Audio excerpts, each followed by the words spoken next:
तर काँग्रेसच्या पायाखालची वाळू सरकली आहे असं रावसाहेब दानवे यांनी म्हटलंय। मराठा आंदोलनाच्या टोप्या घालून काँग्रेसचे कार्यकर्ते समोर आले असं देखील रावसाहेब दानवे यांनी म्हटलंय। काँग्रेसनं माझा व्हिडिओ व्हायरल केला, मी त्या गावात आलोच नाही असं देखील यावेळेला रावसाहेब दानवेंनी म्हटलेलं आहे। मंत्री आहेत रावसाहेबजी दानवे, जालना लोकसभेचे उमेदवार, काय सांगाल? लोकसभेचा प्रचार आमचा जो आहे हा आमच्या शेवटच्या टप्प्यात आलेला आहे। जनतेचा प्रचंड प्रतिसाद आहे। काँग्रेसच्या पायाखालची वाळू घसरलेली आहे।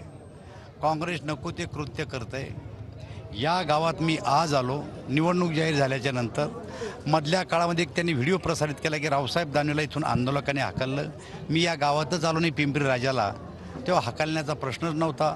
आणि आज गोलापांगरीला मराठा आंदोलकाच्या टोप्या घालून काही लोक माझ्यासमोर आले होते, पण तेच लोक भाषण करताना काँग्रेसच्या स्टेजवरचे आज आम्ही फोटो प्रकाशित केले।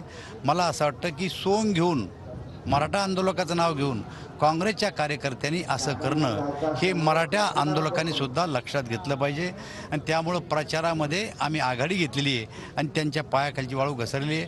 100% मी निवडून येणार आणि या देशाचे प्रधानमंत्री नरेंद्र मोदीला। आज व्हायरल झालेल्या व्हिडिओचं तुम्ही खंडन केलंय, मग कुठेतरी मराठा समाज विरोध करतोय का? हा विरोध मराठा समाजाचा असेल तर मी समजू शकतो। मी तुम्हाला आत्ता फोटो देतो, दाखवा तुमच्या चॅनलवर।